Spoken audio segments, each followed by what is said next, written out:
Hello, so first I will be going forth with the first course in the list, that is ChatGPT Prompt Engineering for Developers on Deep Learning by Andrew Ng and Lisa Fulford.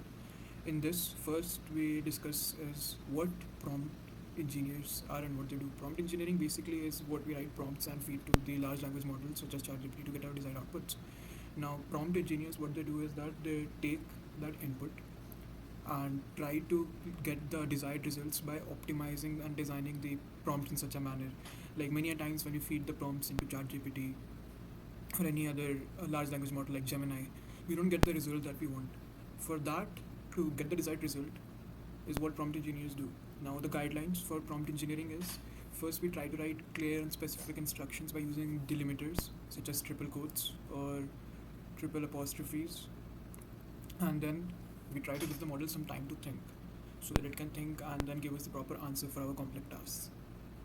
We can also request the answer in like a structured output such as a JSON or HTML, and then we have to check the conditions for the task properly. Like if we are getting wrong results, try to check out and iterate through the task conditions. Now there is something known as no shot, few shot, and multi-shot prompting. Now, what this means is that in no-shot prompting is basically what we normally do in our prompting, that we just give it a prompt to the large language model and it gives us the result based on nothing else, no info that we have provided. In few-shot prompting, we provide a few examples for the answer that we want, like structure or like manner in which we want the answer. For example, if we want to create a report, we give 2 to 3 reports that we input to the model and get the output. And there is the third one, multi-shot prompting, in which we get a lot of examples. Few shot is like a smaller number of examples, multi-shot is a large number of examples. So the thing is, the more number of examples that we give, the better the result the large language model such as ChatGPT gives. The more accurate or more desired result that we want comes to us. And then we go to like iterations, like iterative prompt development. Uh, in this, what we basically try to mean is that we want to get an answer from GPT or generate an idea from the LLM. So we first generate a prompt and give it to the LLM, and the LLM provides us an answer, but it's not quite up to what we want. So we again go back, check the prompt, and try to check what changes do we need to make to get our desired results, what are the issues with our prompt, and then run the prompt again. So this is iterative prompting, and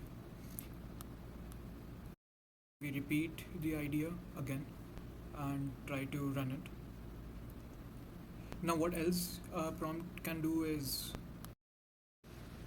now the other thing that we can do with prompting is we can summarize the texts or pieces of info that we want to get summaries for, and the large language model will exactly do that. It will get the main infos, what summaries exactly are from these texts, and we can create inferences for different things. Like for example, review panel. Right, these days Amazon gives you the context about the reviews for a product that you're going through. Like if you are looking for shoes, in the shoes Amazon gives you in the review panel now, what are the majority sentiments by the people? Is it positive, negative? Like 70% of people say yes and 30% of people say no, and in some cases it can be like 60% positive reviews, 20% negative reviews, and 10% people are neutral. So all this is possible using large language models in most cases. In these large language models, they get inferences from these reviews. Like if I'm saying that, yeah, I had a good day. In these good days, it means that, yeah, it's a positive sentiment. That's what the large language model extracts. And then we can transform pieces of info. Like we can transform a JSON or HTML file into JSON or a JSON file into HTML. And we can use the ChatGPT for proofreading. And we can like use transformations for like how we have the use case in Amazon product, the same reviews. In the review panels, there are international products, so they have reviews in the various languages. So now you have the option of converting them to English. So you can use large language models to transform them into the English language from Spanish or any other language that we are referring to. Or we can use it to spell check or grammar check different kinds of text. And we can lastly use it for expanding stuff. So if I give a small context of info and I want to create a letter regarding a leave of absence, the large language model can expand that info into a letter and compose it. Or out replying a customer email for a large company or an MNC. That is another case in which we can use the expansion function for a large language models such as ChatGPT. Then there is something known as temperature control for these large language models such as ChatGPT. Temperature control is basically the randomness of the info we want in our answer. So many a times it could be like we are writing a creative story. In a creative story writing, we want it the large language model to be creative. So in that we set a temperature of one. Like temperature ranges from 0 to 1. 1 is when the answers are most random, and for a creative writing story, as understood, we want the answers to be varied, creative. And for example, if you're trying to fact check a document or get accurate answers like the capital of Britain, for that we'll be using a temperature of 0 or something in which we want something in the middle of what do you call it, creative as well as factual. We can use a value of temperature 0.5. That is what we use basically temperatures for in large language models. Now, lastly, we'll be discussing about chatbots that we did in the course.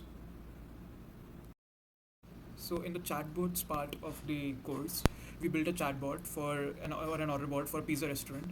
In this, we use the system message to set the roles like greet, collect orders, ask pickup or delivery, and summarize the entire order in JSON, like how you normally go through with an app. And this will be more like a text kind of app in which you just give the order message. And the AI chatbot is set to like respond in a friendly conversational style. And we also manage the context with the structured messages. Now, there are certain limitations to large language models as well. They can hallucinate, which is like producing plausible wrong info, mitigate by finding relevant data before answering. This is how we can mitigate it. Now, these hallucinations occur for a variety of reasons, and because of these hallucinations, many times we get wrong info and nonsensical answers from the large language models such as ChatGPT, and they can arise from a variety of reasons.